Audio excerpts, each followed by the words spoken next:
We're going to explore the hidden costs of college and specifically what those costs that go into textbooks. The main problem is that textbook prices are increasing exponentially. From 2002 to 2013, textbook prices increased 82%, and the average student pays $655 a year for those textbooks. Students may not purchase the expensive textbooks because they think they're not worth the amount of money that they're paying for them, or they just might be too expensive for them. 65% of students just skip buying the textbook altogether, or they may also find other ways, such as photocopying of friends or finding the information on the internet. Ebook options are priced the same as traditional books, which is also a problem, given that 32.2% of the price of textbook goes towards printing costs, and the rest just ends up being absorbed into the profits for the book. This graph explains the problem on inflation.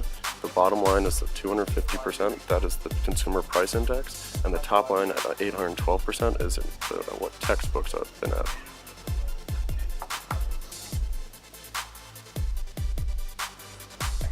So why is this an issue?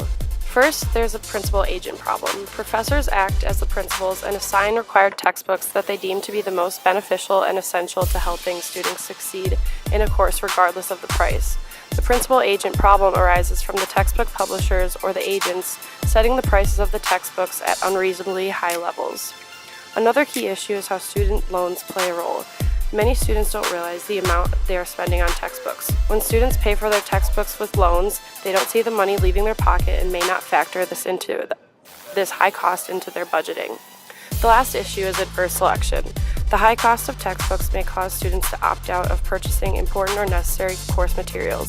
If sales of textbooks are too low, that may cause publishers to raise the prices of their textbooks even further, which will push even more students to not purchase these texts.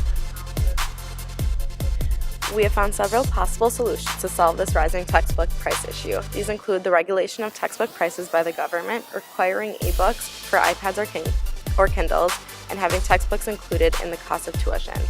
There are a few issues with some of these proposed solutions. In having prices regulated by the government, the problem arises that this process could be slow and inefficient.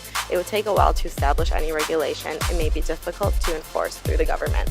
Requiring that all materials be paperless or ebooks to drive down the price actually wouldn't solve the problem of rising textbook prices either. As mentioned earlier, the publisher receives the majority of every textbook dollar, and at most, only 32 cents of every dollar goes towards the actual printing costs. Even if universities started using paperless materials, it wouldn't have a significant impact on the price of textbooks. The prices would probably stay about the same, and the publisher would just pocket the extra profit from not paying for printing. Having textbooks included in tuition costs is probably the best solution. It would push publishers to decrease costs because the university will purchase the books in bulk and buying power will increase the publisher of textbooks to reduce prices closer to equilibrium. And as we mentioned, using all ebooks will not solve this problem either. If universities include the cost of textbooks in tuition, they could utilize ebooks mixed with traditional textbooks to help decrease costs. Going forward, there is no one perfect solution to this issue. As demonstrated, rising textbook prices is an increasing cost for college students. If action isn't taken soon, students won't be able to afford the required texts.